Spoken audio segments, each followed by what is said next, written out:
I know New Horizons is a fairly new game, and it's a game that's still getting updates for at least another year or two. But it's always fun to wonder about the potential future of this crazily successful game. As much as Nintendo has always been about the games and the people, at the end of the day, it's still a business. Not capitalizing on the potential of such a huge fan base would be a missed opportunity. And honestly, it would be a missed opportunity for new content for the community as well.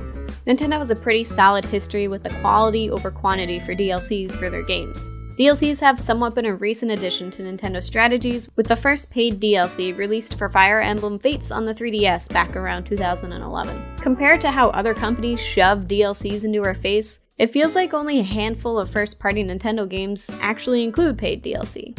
The additional content isn't just a couple skins, one new map, or a Day 1 DLC that is clearly something that was planned since the beginning and should have just been included in the game originally. We've seen Nintendo release paid DLC for games like Mario Kart 8 on the Wii U, Breath of the Wild, and Super Smash Bros. Ultimate, just to name a few. Each of these 3 DLCs have been packed with content and significantly increased gameplay. Mario Kart gave us 4 entire new cups, new characters, carts and wheels along with them, as well as 200cc, though that part was free for all users. Breath of the Wild added new shrines, a new dungeon, new trials, and a new difficulty setting. They had so many awesome DLC ideas that the Zelda developers decided to start making an entirely new game. Smash Bros. Added new characters, each with specialized moves, maps, songs, and spirits. It's clear that Nintendo has high expectations for the quality of DLC that they release. As a result, the community also has high expectations. We've gotten additional content for Animal Crossing in the past. Nintendo released the Welcome Amiibo free update for New Leaf. This update added a new series of crossover villagers, a campsite, actual goals or quests, new items, and, of course, Amiibo functionality. It was clearly created to help sell Amiibos, and Nintendo created an entire line of Animal Crossing Amiibo cards. So, of course, this update would be free, since it requires purchasing Amiibos to get the full experience. We're still getting free updates for New Horizons, and they're actually pretty cool.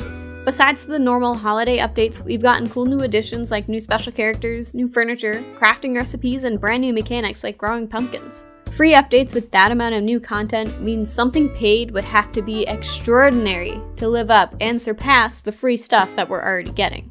I'm not saying paid DLC is definitely coming to New Horizons. It may never. We could possibly get only the free updates and then Nogami moves on to producing Splatoon 3. But this is a what if video, so let's dive in. I asked you guys on YouTube and Twitter what you would like to see for paid DLC if it were to happen. Somewhat surprisingly, but also not surprising at all, a lot of you mentioned mechanics that were in previous games which have not yet returned to New Horizons. I'm talking things like Brewster and online minigames. While I do agree these need to be included in New Horizons, I'd be extremely upset if they made us pay for mechanics that have already existed in the series. Forcing us to pay extra for the same online minigames on top of already paying for online seems like a crappy DLC, and not something I think Nintendo would force on us. At least, I hope they wouldn't.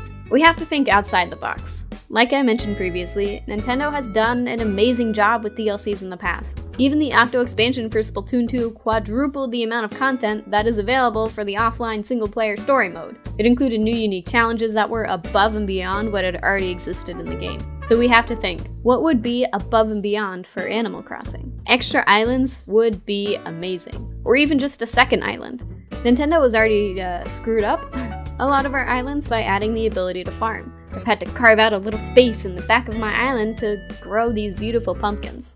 I would love for them to continue adding amazing mechanics like this, but if they do, I'm gonna need more space. It doesn't even have to be the same size as our home island. It can be similar to a Nook Miles island and I would still be happy.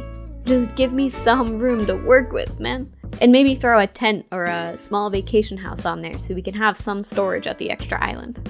The next idea is a stretch, but I would love some kind of dungeon run. Imagine having a cave entrance on this extra island that allows you to collect ore, maybe some hard-to-find crafting recipes, or furniture like the gold items. It would be a cool way to bring back ore from New Leaf and Pocket Camp that we haven't seen yet in New Horizons. I think this would be the only acceptable way to bring back past mechanics, by throwing them in with something crazy huge. Dungeons probably aren't something that Nintendo would add to a game like Animal Crossing, especially since there aren't any enemies, except, I guess, tarantulas, scorpions, wasps, and the ghosts of villagers you've long since kicked off your island. We've had a minigame in New Leaf where we take the bouncy hammer and smash robotic koramora on the head to destroy it, so it would be wrong for me to say that there hasn't been excessive violence in these games in the past. It wouldn't even have to be full of enemies. It could be a cool puzzle maze with a scorpion here and there to threaten you a bit. Maybe like the Mayday maze, but times 100. Something along the lines of Crunchy Island level of craziness would be pretty cool. Or this new island would be a nice way to bring back the exotic fruit that seems to be missing from New Horizons. I'm talking the fruit like durian, lychees, persimmons, bananas, even grapes and lemons have appeared in Pocket Camp. While you're giving us that awesome island, throw on some fruit trees. It could open up a ton of new crafting recipes as well. A separate town. This was awesome in City Folk. I really liked having my town and Main Street in New Leaf, or the city, as a completely different place to go. It changed the scenery for a bit, and it didn't require a ton of buildings to be placed in your main town and mess up whatever design you had going on for yourself. I am all for adding buildings to New Horizons, like the cafe or an observatory.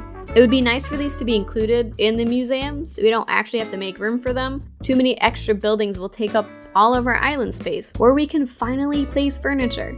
I think the developers realize that, and they want to give us as much space as possible while still throwing features at us. I guess characters like Kix and Leaf show up once every 2 weeks, so they're already taken care of, but I would love to see more stores return like Gracie Grace. Going somewhere on Gulliver's boat would be pretty cool. The only thing I can think of for him to do is bring us to some kind of treasure hunt minigame. Or maybe he could be a cool way to get specific rare islands similar to Nook Miles Islands, but like on steroids. A happy home designer-esque minigame, we could help design villagers' houses. It would give us a reason to collect more furniture items or craft more. I don't know about you guys, but I barely craft now that I'm pretty far into the game. Unless I'm completely redoing my house or a part of the island, crafting just doesn't happen. I even buy tools outright from Nook's Cranny because it's quicker. Having a minigame that forces you to craft or find specific furniture would add another purpose and give people something extra to do every day. But this might take up our precious storage space, so I wouldn't be upset if storage increased too.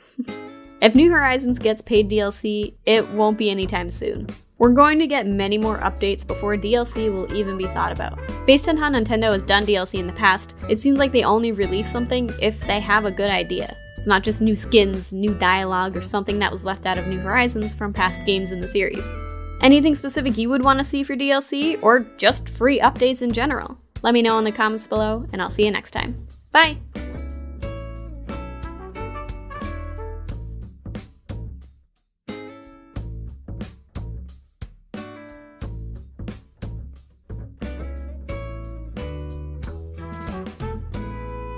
To see more stirs or stirs. More stirs. Do you guys want more stirs? I love more stirs.